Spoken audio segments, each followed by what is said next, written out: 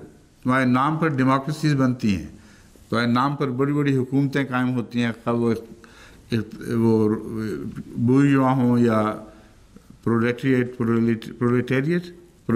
ہوں. ہاں، یعنی جو کیپٹلزم کے نتیجے میں ہوں یا روسی کمیونزم کے نتیجے میں ہوں، جتنی بھی طاقتیں سیاست میں اکٹھی ہوتی ہیں وہ تم غریبوں کے نام پر اکٹھی ہوتی ہیں.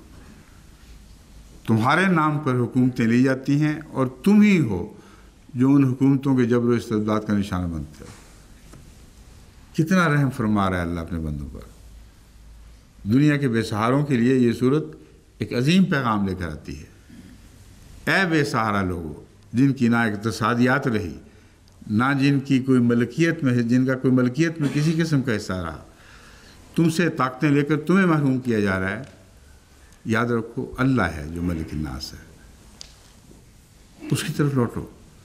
جب اس کی طرف لوٹو گے تو اس کی ملوکیت اور اس کی ملکیت ناس کے حق میں چلے گی، ان کے مخالف نہیں چلے گی. لیکن مصیبت یہ ہے کہ تم نے اس کو اپنا معبود تسلیم نہیں کیا،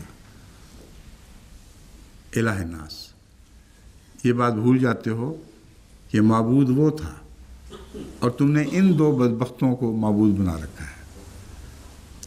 بس پناہ میں آؤ گے تو معبود پہچان کر آؤ گے. جس نے بھی اپنے معبود حقیقی کو پہچان لیا وہ اس کو گارنٹی ہے کہ اے بے سہارا لوگو، اے میرے بندو، تمہیں بے سہارا چھوڑنے کے لیے نہیں بنایا گیا تھا. تم اپنی بے وقوفیوں اور غلطیوں کی وجہ سے بے سہارا ہو گئے ہو. اب بھی وقت ہے کہ اس کی الوہیت کی طرف لوٹو.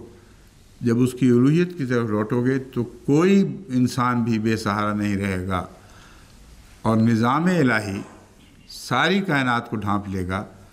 اور یہ وہ نظام ہے جس کے کچھ نمونے ہم نے جماعت احمدیہ میں دیکھ لیے ہیں. ایک ہی جماعت ہے جس میں فی الواقعہ اوپر سے نیچے تک دور تک غریبوں کے حالات پر نظر رکھنے کی کوشش کی جاتی ہے توفیق کے مطابق. توفیق سے بڑھ کر تو انسان کو مکلف نہیں بنایا گیا، لیکن امر واقعہ یہ ہے کہ جماعت احمدیہ نے ساری دنیا میں دیکھ بھال کا نظام قائم کر رکھا ہے. اور کل بھی وہ ہمارے اس معاملے میں جو مقرر ہیں دوست، ان کو بلا کر میں بتاتا رہا ہوں کہ فلاں جگہ سے یہ اطلاع ملی ہے، کیرلا میں یہ واقعہ ہوا ہے، آسٹریلیا میں یہ واقعہ ہوا ہے، فلاں ملک میں یہ واقعہ ہوا ہے. اور پاکستان، ہندوستان، بنگلہ دیش میں کچھ لوگ ہیں جو بے سہارا پڑے ہوئے ہیں اور اس وقت ان کا کوئی پرسان حال نہیں.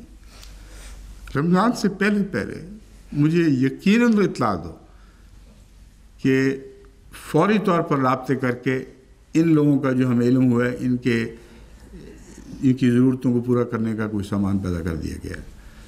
کشمیر سے خبر آ رہی ہو یا بعض دفعہ امریکہ سے خبر آ رہی ہو، کہیں سے کوئی خبر ہو، ایک دنیا میں صرف مرکز ہے جہاں اللہ تعالیٰ کی رحمت کی چادر ایک اصول کے تابع، حضرت صلی اللہ علیہ وسلم کے دین کے نظام کے تابع سب دنیا پہ پھیلا دی گئی ہے. کوئی ناس بھی بے سہارا نہیں رہے اس پہلو سے. اگر یہ جماعت کا نظام واقعتاً دنیا کو قبول ہو جاتا تو سارے دلدل دور ہو جانے تھے. دنیا میں ایک شخص واحد ایسا نہ ہوتا جس کو قرآن کا فیض نہ پہنچ رہا ہوتا اور یہ آخری صورت اپنی امن کی چادر، اپنی حفاظت کی چادر اس کے سر پر نہ پھیلاتی. بس دعائیں کریں کہ اللہ تعالیٰ ہمیں اس کی توفیق عطا فرمائے کہ یہ نظام جلد از جلد دنیا پر غالب آئے اور پھر حقیقت ہم یہ اعلان کر سکیں کہ قل اعوذ برب الناس ملک الناس الہ الناس من شر الوسواس الخناس. خناس کے شر سے ہمیں محفوظ رکھنا، جو ہماری جماعت میں بھی کام کرے گا اور جماعت کے نظام سے تمہیں توڑنے کی کوشش کرے گا اور وسوسے پھیلائے گا اور بتائے گا کہ تعلق کو توڑو۔ کہو ہمیں کیسے تم کاٹ سکتے ہو، ہم تو خدا کی پناہ میں آ گئے ہیں۔ جس کو اللہ کی پناہ نصیب ہو وہ ہر خطرے سے محفوظ ہو جاتا ہے۔ بس اس پیغام کو مد نظر رکھتے ہوئے میں امید رکھتا ہوں کہ آپ آج کے دن بھی اپنی دعائیں کرتے رہیں گے اور آئندہ بھی ہمیشہ اس پہلو سے دعائیں کرتے رہیں گے کہ اللہ تعالیٰ ہمیں اپنی پناہ عطا فرمائے، اور وہ دو پناہیں خصوصیت سے عطا فرمائے جو معوذتین میں بیان فرمائی گئی ہیں۔ اب یہ تو درس کا حصہ ختم ہوا، اب جو باقی چیزیں ہیں وہ کہاں نکالیں؟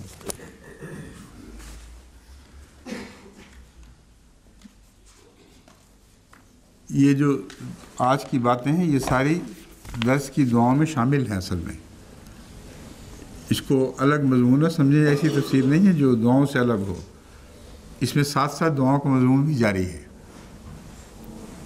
اس لیے وہ رسمی طور پر ہاتھ اٹھا کے جو دعا کی جاتی ہے وہ اگر چند منٹ بھی ہو تو یہ سارا وقت ہی ہمارا دعاؤں میں صرف ہو رہا ہے، اور میں امید رکھتا ہوں کہ ساری دنیا میں احمدی جو بھی سن رہے ہیں وہ اپنی دعاؤں میں ان تمام امور کو پیش نظر رکھیں گے۔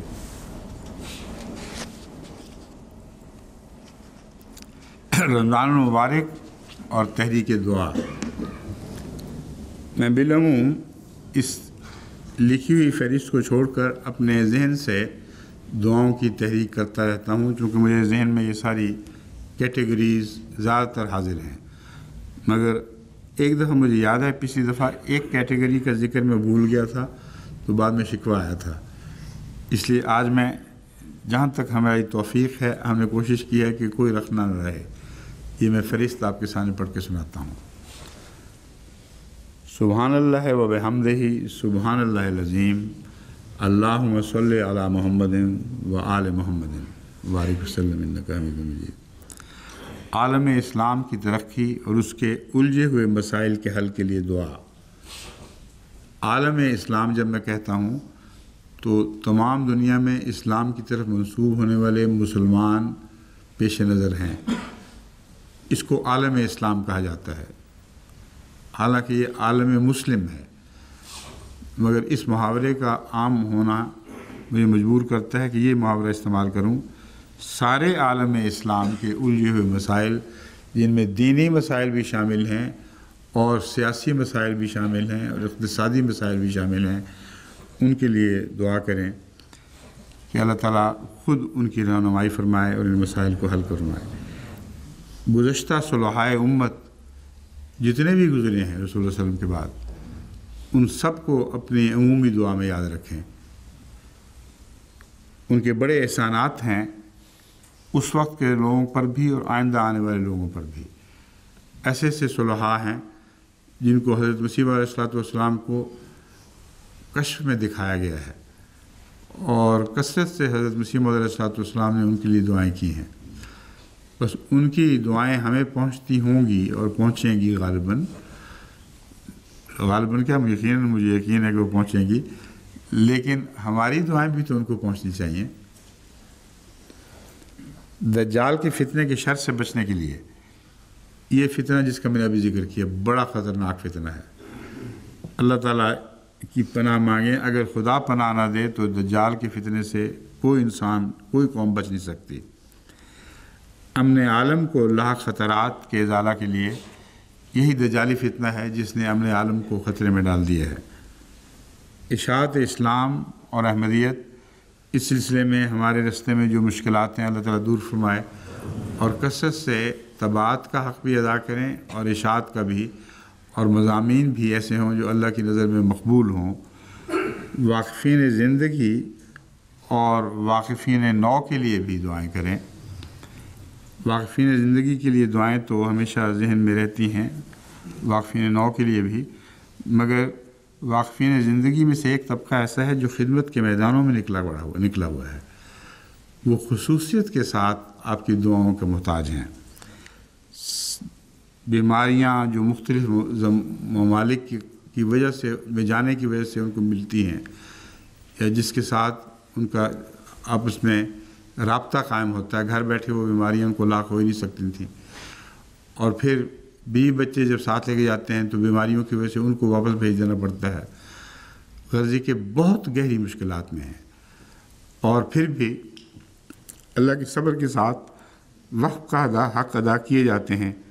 اور مجھے لکھتے ہیں کہ آپ پرواہ نہ کریں، میری بیوی بچے میرے ہاتھ سے جائیں، میرے گھر پہ پیچھے جو کچھ بھی ہو رہا ہے، بعضوں کے ماں باپ فوت ہو جاتے ہیں پیچھے، اور یہ واقفین لکھتے ہیں کہ ہمیں خدمت دین سے محروم نہ کیا جائے۔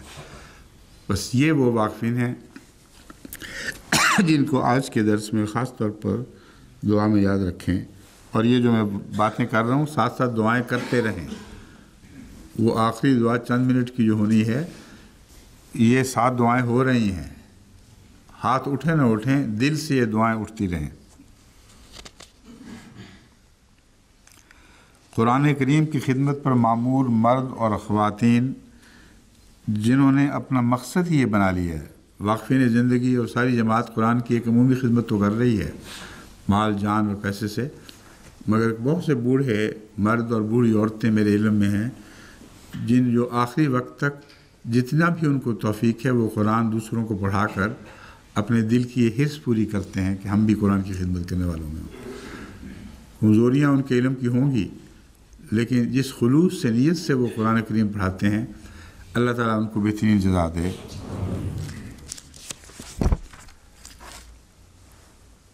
وہ سارے خدمت کرنے والے کارکنان اور داعیان اللہ، ان کو اکٹھا میں نے اس لیے باندھا ہے کہ دعوت اللہ کے ساتھ ایک خدمت کرنے والوں کی ٹولی بھی ہوا کرتی ہے، جن کی خدمت کے بغیر دعوت اللہ آگے بڑھ نہیں سکتی۔ مالی خدمت بھی ہوتی ہے، جانی خدمت بھی ہوتی ہے۔ بعض گھر بیٹھی عورتیں کھانے پکاتی ہیں ان مہمانوں کے لیے جو اللہ کا پیغام سننے کے لیے ان کے گھر آتے ہیں۔ تو ہر قسم کی خدمت کرنے والے، خصوصاً وہ جن کا دعوت اللہ سے تعلق ہے، ان کو بھی دعا میں یاد رکھیں۔ شہدائے احمدیت کے لیے، ان کے لیے جن کی رگوں میں قیامت تک کے لیے یہ مقدس خون دوڑتا رہے گا، یعنی ان کی اولادیں قیامت تک کے لیے، شہدائے احمدیت کے لیے جو خدا کے حضور زندہ ہیں اور جن کی زندگی کا ایک یہ ثبوت ہوگا کہ ان کی نیکیاں ان کی اولاد کی رگوں میں دوڑتی رہیں گی۔ خدا کرے کہ ان کی ساری اولاد ہمیشہ اپنے زندہ مرحوم شہداء کے ورثے میں اب ان کی نیکیوں کو زندہ رکھیں۔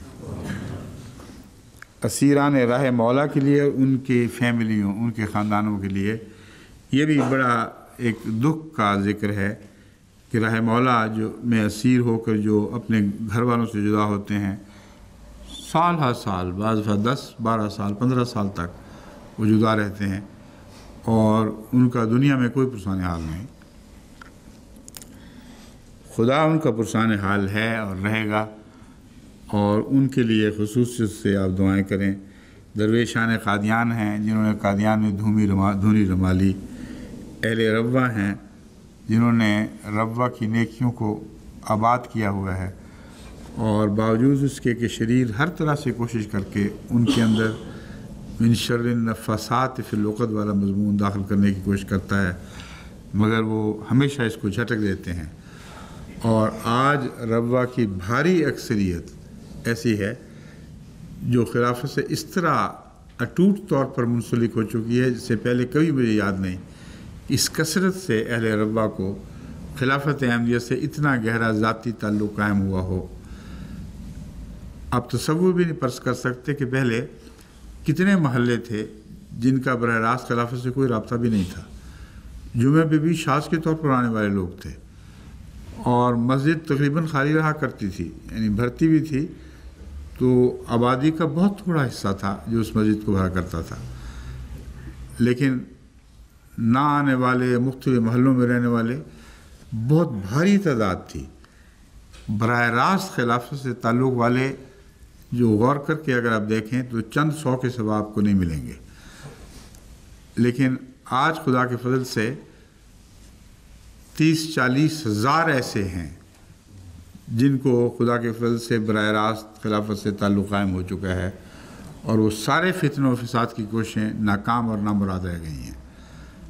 بس بڑھتے ہوئے وقت میں ہمیں اور بھی خدا کی پناہ میں داخل کر دیا ہے، جس سے میں اندازہ کرتا ہوں کہ ہماری دعائیں اللہ کے حضور مقبول ہیں۔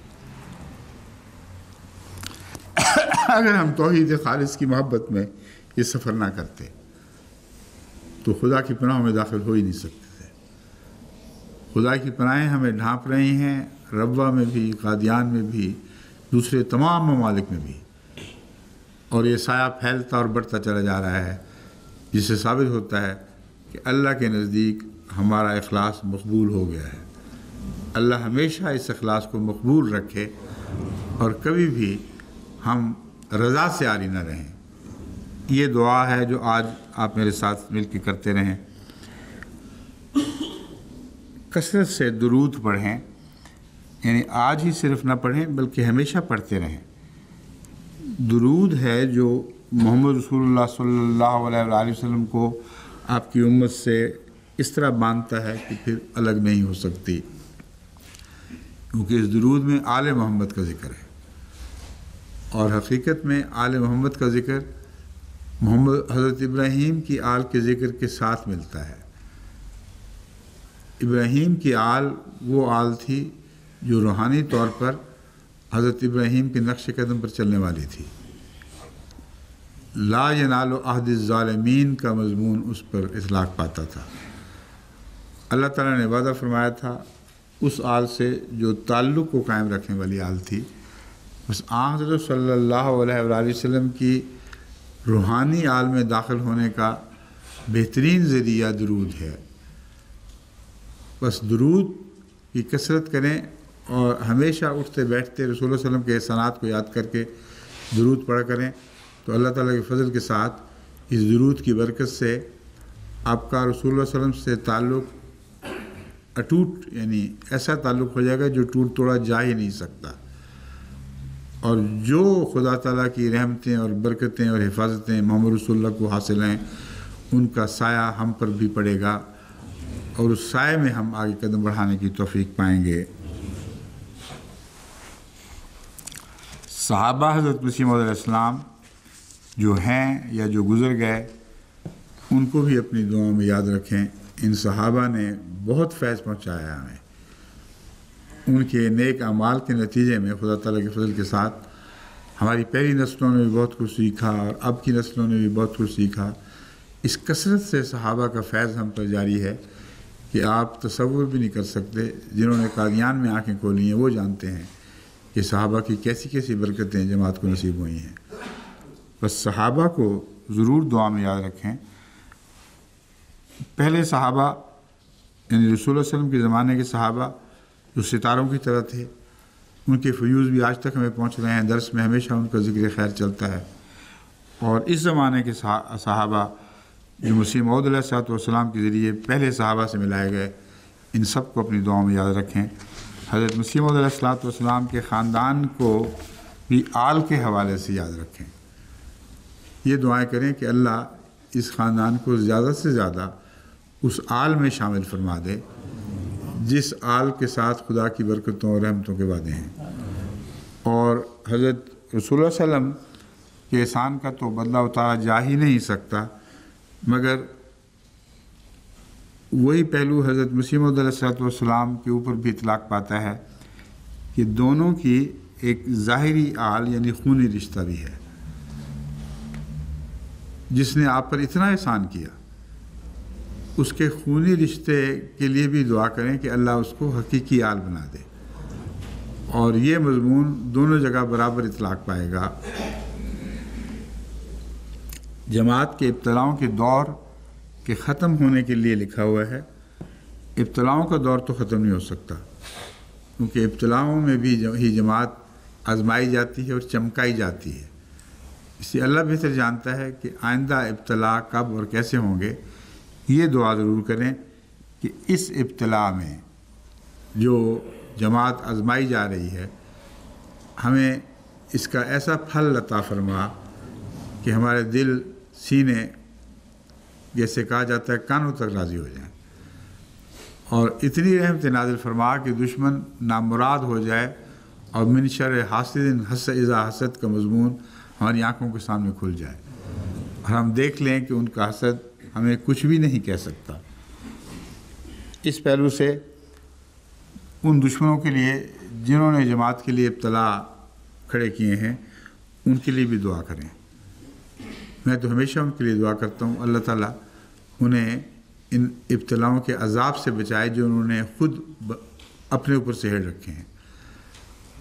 مگر خدا کے علم میں کچھ ایسے لوگ ہوا کرتے ہیں جن کے اوپر آخری فیصلہ صادر ہو چکا ہوتا ہے کہ یہ لوگ باز آنے والے نہیں۔ بس جو باز آنے والے نہیں ہیں، جو ہمارے علم میں نہیں، ہو سکتا ہے مرتے وقت تک کوئی باز آ چکا ہو، مگر اللہ کے علم میں ہیں، ان کے حق میں ہم دعا نہیں کر سکتے کیونکہ خدا کے علم کے مطابق وہ باز آنے والے نہیں ہیں۔ ان کے لیے ہماری دعا ہے اللہم مزقہم کل ممزق وساحقہم تسیخا، کہ اے اللہ ان کو پارا پارا کر دے، ایسا ان کی خاک اڑا دے تاکہ ان کی رہنمائی، یعنی جس کو رہنمائی کہتے ہیں، اس کے نتیجے میں قوم ان کی نحوستوں سے بچائی جائے۔ بس مقصد اعلیٰ قوم کا بچانا ہے۔ ان لوگوں کے لیے دعا ہے مزق کی جنہوں نے اس کے سوا باز ہی نہیں آنا، کیونکہ خدا کے علم میں ہے کہ انہوں نے باز نہیں آنا۔ بس اللہ کے حکم کے مطابق جیسے نوح نے دعا کی تھی جب اس کو علم دیا گیا تھا کہ یہ لوگ اب باز آنے والے نہیں، بس ہمیں معلوم نہیں کہ کون کون ہے، مگر اللہ بہتر جانتا ہے۔ اس کے علم میں جو باز آنے والے نہیں، ان کے لیے اس دعا سے بہتر اور کوئی دعا نہیں ہو سکتی، کیونکہ اس دعا کا فیض باقی عوام الناس کو پہنچے گا جو ان کی وجہ سے شر میں مبتلا کیے گئے ہیں۔ اس کے علاوہ لا تذر علی الارض من الکافرین الشریرہ کی دعا جو الہامی دعا ہے، یہ بھی یاد رکھیں۔ اس دعا میں یہ نہیں فرمایا گیا کہ لا تذر علی الارض من الکافرین دیارہ، کافروں کا کچھ بھی باقی نہ چھوڑ۔ سلیکٹو دعا ہے ان معنوں میں لا تذر علی الارض من الکافرین شریرہ، بس اے خدا تیرے علم میں جو شر الناس لوگ ہیں جنہوں نے دنیا کو مصیبتوں میں مبتلا کر رکھا ہے، ان میں سب کوئی نہ چھوڑ، ہر ایک کو پکڑ لے۔ اور یہ دور جاری ہے اور اللہ تعالیٰ ہماری زندگیوں کو میں برکت ڈالے، اس وقت تک ممتد کرے کہ ہم اپنی آنکھوں سے خدا کا وعدہ پورا ہوتے دیکھ لیں۔ مختلف لوگ جو مختلف سیاستوں کا نشانہ بنے ہوئے ہیں، دنیا میں مختلف طاقتیں ان سے کھیل کر رہی ہیں، مختلف خطے ہیں جن کو طرح طرح کی سیاسی مصیبتیں ہیں، اور مذہب کے نام پر بھی ان سے کھیل کھیلا جا رہا ہے، سیاست کے نام پر بھی، اقتصادیت کے نام پر بھی۔ ان میں سے بعض میں سناتا ہوں۔ اہل بوسنیا ہیں جو خصوصیت سے ہماری دعاؤں کے محتاج ہیں، اہل کشمیر ہیں جو خصوصیت سے ہماری دعاؤں کے محتاج ہیں، اہل فلسطین ہیں جو خصوصیت سے ہماری دعاؤں کے محتاج ہیں، چیچنیا کے باشندے ہیں جنہوں نے اسلام کی غیرت میں ایک قدم اٹھایا، وہ درست تھا یا غلط تھا، لیکن وہ قدم اسلام کی غیرت میں اٹھایا گیا تھا۔ اللہ ان کی رہنمائی فرمائے، ان کو سیدھے رستے پر ڈالے۔ بس چیچنیا کے باشندوں کو بھی یاد رکھیں۔ سیرا لیون میں جو اس وقت ظلم جاری ہے، سیرا لیون قوم بڑی عظمت والی قوم ہے کیونکہ اس نے اسلام احمدیت کو کھلے ہاتھوں سے ویلکم کیا تھا، استقبال کہا تھا۔ ان کی مصیبتیں بھی اللہ دور فرمائے۔ گیمبیا اور دیگر افریقن ممالک میں جو بھی قوم کے رہنما خود اپنی قوم کو مصیبتوں میں مبتلا کیے ہوئے ہیں، اللہ تعالیٰ ان رہنماؤں کو ہدایت فرمائے اور اس قوم کے لیے وہ اس حفاظت کا انتظام فرمائے جس حفاظت کے بغیر کوئی دنیا کی قوم باقی نہیں رہ سکتی، یعنی اللہ کی حفاظت۔ بس گیمبیا کے لیے، اس کے عوام کے لیے، گیمبیا کے حکمرانوں کے لیے خصوصاً سے دعا کریں کہ اللہ تعالیٰ ان کی رہنمائی فرمائے۔ اور ہم گیمبیا کے حکمرانوں کی ہلاکت نہیں چاہتے، ہم چاہتے ہیں اللہ ان کو ہدایت دے دے، اور ہدایت کے نتیجے میں جو فضل گیمبیا پر نازل ہوں گے وہ اس واقعہ سے جو پہلے گزرا ہے اس سے میں سمجھتا ہوں کہ پہلے سے بہت بڑھ کر ہوں گے، اور ایک نئے دور میں گیمبیا داخل ہو جائے گا۔ دعا کریں کہ جلد ہم اس نظارے کو اپنی آنکھوں سے دیکھ لیں۔ دکھوں سے چور انسانیت کے لیے پاکستان، ہندوستان اور بنگلہ دیش کے لیے خصوصیت سے دعائیں کریں۔ آپ جانتے ہیں یہاں کیا ہو رہا ہے، ان مسلمانوں کے لیے جن کے حقوق غصب کیے جا رہے ہیں، خواہ مسلمانوں کی طرف سے ہوں یا غیر مسلموں کی طرف سے ہوں۔ وہ مسلمان ممالک جو غیر مسلم طاقتوں یا مسلم طاقتوں کے جبر کا نشانہ بنے ہوئے ہیں، اسی طرح وہ ممالک جہاں متشدد ملا کی طرف سے عورتوں اور بچوں پر مذہب کے نام پر نہایت سفاکانہ ظلم ڈھائے جا رہے ہیں، ان میں خصوصیت سے افغانستان اور الجیریا ہمارے سامنے آتے ہیں۔ اللہ کے نام پر، اللہ کی رحمت کے نام پر، خدا تعالیٰ کی توحید کے نام پر، خدا کے بندوں پر ایسے ظلم، عورتوں پر ظلم، بچوں پر ظلم، ان کا قتل عام، یعنی ایسی بھیانک باتیں ہیں جس کی تفصیل میں جا نہیں سکتا، مگر یہ لوگ مظلوم آپ کی دعاؤں کے مستحق ضرور ہیں۔ وہ ممالک، یہ ملا کے تشدد نے جن کو ظلم کا نشانہ بنا رکھا ہے، آخر پہ ایک دفعہ یہ تکرار ہو گئی ہے کہ وہ مولوی جو خدا کی مخلوق کو بہکا رہے ہیں، ان کے لیے دعا کریں کہ اللہ ان کو عقل دے اور آگ کے عذاب سے بچائے۔ ان کے لیے بھی دعا کریں جو بہکائے جا رہے ہیں، خدا ان کی آنکھیں کھولے۔ ان ملکوں کے عوام کے لیے رہنما سیاسی اغراض کے لیے جنگی طیاروں میں جن کے رہنما سیاسی اغراض کی خاطر جنگی طیاروں میں مصروف ہیں، خواہ وہ ہندوستان والے ہوں یا پاکستان والے ہوں، کہیں کے بھی ہوں، ان ملکوں کے لیے ان رہنماؤں کے لیے، مگر خصوصیت سے ان عوام الناس کے لیے دعا کریں کہ جب بھی جنگ کی آگ بھڑکتی ہے، عوام الناس پہ بھڑکتی ہے، یعنی اس کی جلن، اس کی تباہی، اس کی ہلاکت جیسے عوام پر ٹوٹتی ہے ویسے کسی اور پر نہیں ٹوٹا کرتی۔ یہ بڑے بڑے رہنما تو اپنے محلوں میں بیٹھے رہ جاتے ہیں اور عوام الناس بیچارے جلتے مرتے گلیوں میں مارے جاتے اور پھر مزید بھوک کا شکار ہو جاتے ہیں۔ بس ان کو بھی اپنی دعاؤں میں یاد رکھیں۔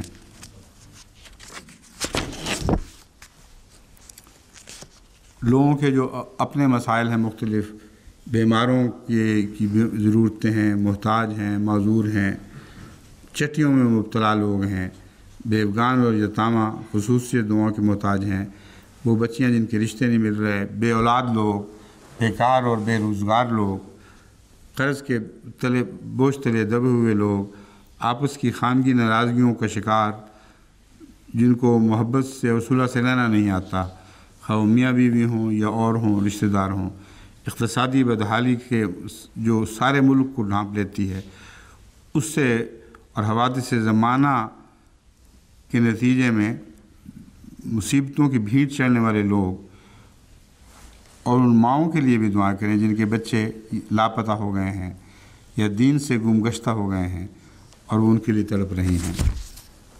ذمہ داروں کے لیے دعا کریں، تاجروں کے لیے دعا کریں، آجروں کے لیے دعا کریں، اجیروں کے لیے دعا کریں، مقدموں میں پھنسے ہوئے لوگوں کے لیے دعا کریں، طلباء کے لیے اور ہر قسم کے علوم میں اللہ تعالیٰ کی طرف سے ان کی عقلوں اور ذہنی صلاحیتوں اور قلبی صلاحیتوں کے ساقب ہونے کے لیے دعا کریں۔ اللہ تعالیٰ ہمیں توفیق عطا فرمائے۔ 2 منٹ رہ گئے تھے، تھوڑا سا اور ہو جائے تو حرج کوئی نہیں۔ وہ لوگ بھی ابھی مغرب کو لمبا کر سکتے ہیں، پیچھے دھکیل سکتے ہیں اور پھر بھی وقت پہ پڑھ سکتے ہیں، اس لیے تھوڑا سی دیر اور چل جائے میرے ساتھ۔ چندہ تحریک جدید اور وقف جدید کی ادائیگی والوں کے متعلق ہمیشہ اعلان ہوا کرتا ہے، جو رمضان سے پہلے فیصد ادائیگی کر دی ہے ان کو دعا میں یاد رکھیں۔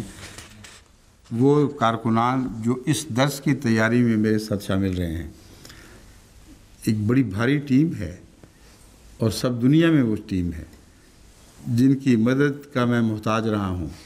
بس یہ درس جو آپ کے سامنے پیش کیا گیا، یہ اس جماعت احمدیہ کا تحفہ ہے، میرے اکیلے کا نہیں۔ سارے مختلف علوم کے ماہرین اس میں دن رات لگے رہے ہیں، درس سے پہلے بھی اور درس کے دوران بھی۔ میں مختصر ان کا ذکر کر دیتا ہوں۔ سید عبدالعلی شاہ صاحب ہیں، محمد اعظم حقیق صاحب، محمد یوسف شاہد، محمد مقصود احمد منیب، یہ مربیان سلسلہ ہیں جو سید عبدالعلی شاہ کی نگرانی میں اس کام پر دیر سے مامور ہیں، یہ انہی کے سپرد ہے۔ سارا سال مدد دینے والے ان دوستوں میں جو علماء ہیں، ان میں رانا تصور احمد خان، محمد انور، نسیم، نوید احمد سعید، یہ مربیان ہیں۔ ہنگامی طور پر مدد دینے والے مبشر احمد کالوں جو ناظر مقامی ہیں، ناظر اصلاح و ارشاد مقامی ہیں، منیر احمد بسمل نائب ناظر اشاعت، ندیم احمد باسط، فضیل احمد ایاز مربیان شعبہ سمی و بصری، شبیر احمد ثاقب، عبدالسمیع خان، مبشر احمد ایاز، یہ جامعہ کے اساتذہ ہیں۔ رابطہ لائبریری اور فوٹو اسٹیٹ میں ایک بڑا بھاری عملہ ہر جگہ انوالو ہے، یہاں بھی انہوں نے دن رات کام کیا ہے۔ محمد اسلم شاد پرائیویٹ سیکرٹری، مظفر احمد قمر وزارت اولیاء، حبیب الرحمان زیروی، محمد صادق، ملک علاء الدین، یہ خلافت لائبریری کے ہیں۔ پھر مولوی دوست محمد صاحب اور حافظ مظفر احمد صاحب سے جب بھی ہم نے کوئی استفسار کیا ہے فوری جواب دیا ہے ان لوگوں نے، تو اللہ تعالیٰ ان کو بھی اس درس کی برکتوں میں شامل فرمائے۔ لندن میں درس القرآن کے نوٹس تیار کرنے والی ٹیم کے اسماء: محترم عبد المجید صاحب عامر، محمد جلال شمس صاحب، منیر احمد جاوید۔ لجنہ ریسرچ ٹیم: نویدہ شاہد، صوفیہ محمود اور نبیلہ شاہ۔ اور ان میں شمس صاحب وغیرہ کا ذکر نہیں آیا، وہ آ گیا نا، یا آگے آ رہا ہے نا کہ نہیں؟ شمس صاحب سے بھی جب بھی میں نے پوچھا کام لیا اس سلسلے میں، وہ فوراً انہوں نے کوشش کی ہے، تو دعا میں شامل کرنے میں کیا حرج ہے ان کو۔ ٹیکنیکل مدد کرنے والے لوگ اندر ضرورت تعاون کرنے والے عبد المومن طاہر، فیروز عالم، اخلاق انجم، نصیر احمد قمر، ہادی علی صاحب اور شمس صاحب۔ ٹیکنیکل مدد کرنے والے مبشر احمد ظفر، اسلم خالد، مبارک احمد ظفر اور پیر محمد عالم صاحب، دن رات انہوں نے اس میں محنت کی ہے۔ اور ملک محمود احمد صاحب، بشیر احمد صاحب میرے دفتر کے، ہمارے دفتر کے پریکٹری، ہمارے گھر کا پروردہ بشیر، اور منیر عہدے صاحب، عبدالحفیظ کھوکر اور عبدالشکور ناصر صاحب جرمنی سے یہاں آئے ہوئے ہیں، آج کل پرائیویٹ سیکٹری کا بڑا ہاتھ بٹا رہے ہیں۔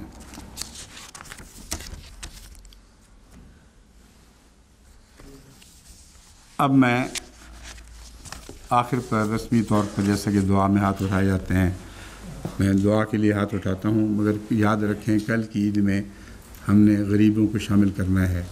عید کے وقت کا وہ پیغام اتنا وقت نہیں دیتا آپ کو کہ آپ تیاری کر لیں۔ آج یہ فیصلہ کر لیں کہ ہم نے اپنے غریب بھائیوں کے دکھ بانٹنے ہیں، یہ ہماری خوشیاں ہوں گی، اور اپنی خوشیاں ان کو دینی ہیں، ان کے ساتھ بانٹنی ہے۔ یہ دو طرفہ سلسلہ شروع ہو جائے تو اس سے انسانیت ایک ہوتی ہے، اونچ نیچ کی تمیز مٹنے میں مدد ملتی ہے۔ بس کل کے لیے آج ہی میں اعلان کر رہا ہوں، تیاری کریں کہ اللہ ان غریبوں کی بھی عید بنا دے۔ ان کے گھر میں بعض دفعہ کوئی اچھی چیز نہیں ہوتی جس سے وہ اپنی عید منائیں، کوئی اچھے کپڑے نہیں ہوتے جو بچوں کو پہنا سکے۔ آئیے اب دعا میں شامل ہوئے۔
آمین.